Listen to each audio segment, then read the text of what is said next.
Bonjour à tous. La séance d'aujourd'hui, l'objectif c'est de réaliser une carte en ligne sur Google Maps, Google My Maps, du trajet du migrant qu'on a rencontré ensemble en classe, donc de Axel. Alors, je vous fais un petit tutoriel du coup. Normalement, vous savez tous déjà comment ça fonctionne, mais j'en refais un pour être sûr que tout le monde ait bien compris et que vous puissiez être autonome. Vous avez pris des notes pendant la rencontre avec Axel. Et donc, l'objectif de ces notes était de prendre en compte, de repérer les éléments de localisation du trajet d'Axel qui vont nous permettre de faire la carte. Et puis aussi plein d'éléments qui ne sont pas forcément en lien directement avec la localisation, qui nous permettent de rajouter des éléments sur la carte qu'on va faire en ligne. Donc je vous rappelle comment on fait, c'est très simple, vous utilisez un navigateur, celui que vous voulez, et vous allez directement, alors là je suis déjà sur Google, mais si vous n'avez pas de page d'accueil Google, vous pouvez vous mettre sur une page d'accueil Google, ça ressemble à ça.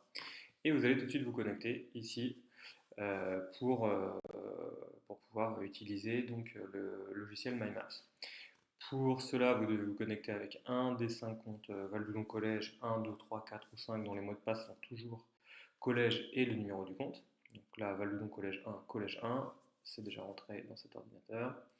Et j'arrive sur la page d'actualité de Google. Ce qui va m'intéresser évidemment, c'est d'aller tout de suite sur le logiciel de cartographie qui s'appelle MyMaps.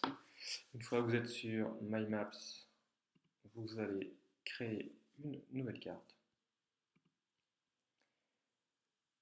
Cette nouvelle carte, vous allez tout de suite l'appeler avec votre prénom et votre classe pour pouvoir la différencier des autres cartes.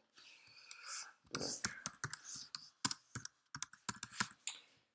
et ensuite, vous allez pouvoir commencer à travailler. Donc, je vous rappelle les outils de cartographie qui sont disponibles sur ce logiciel. Ajouter un repère, c'est-à-dire en fait un figuré ponctuel.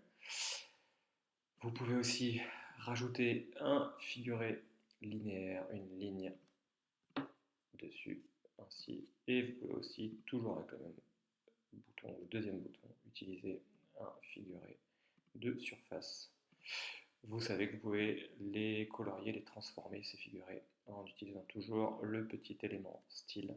Et vous pouvez modifier du coup la couleur, les éléments de transparence et les éléments de bordure pour les figurés linéaires et de surface. Vous observez que ces figurés ils sont toujours présents à gauche dans la légende, ce qui vous permet aussi de, euh, d'organiser votre travail et d'organiser votre légende. Si vous avez besoin d'avoir plusieurs parties dans la légende, vous allez nommer ces parties de légende. Chaque partie de légende va être un calque différent. Donc je vais pouvoir avoir partie de légende si j'ai envie.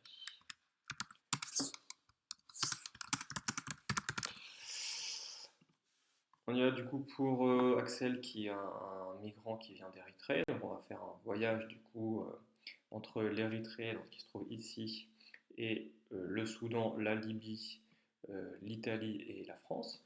Hein. On part d'Érythrée et on va commencer à ajouter une ligne ou une forme entre l'Érythrée et le Soudan. Voilà le type de figuré que vous pouvez rajouter. Et bien sûr, en fonction de ce qui se passe, du lieu de départ, en fonction des modalités de départ, vous pouvez aussi rajouter des éléments explicatifs sur les modalités de départ. Tous ces éléments que vous avez pris en note que vous voulez rajouter, en fait, il faut les mettre ici. C'est-à-dire que tous les éléments d'explication des modalités de départ, les éléments de lien avec la famille qui est resté là-bas, vous pouvez les mettre ici.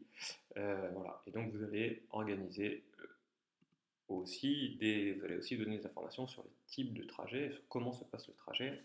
Donc vous allez donner des informations sur le trajet ici. Quel type de trajet, est-ce qu'il y a un recours en passeur ou pas, voilà, toutes ces informations-là, vous pourrez les nommer ici. Voilà, vous n'oubliez pas, dernière chose, c'est que vous allez partager votre carte pour que je puisse l'utiliser et l'intégrer dans le site internet ICO. Donc vous allez sur partager, modifier, activer public, enregistrer et OK. Voilà. Je serai bien sûr à disposition dans la salle informatique lorsque vous ferez ce travail-là, donc n'hésitez pas à me demander ou à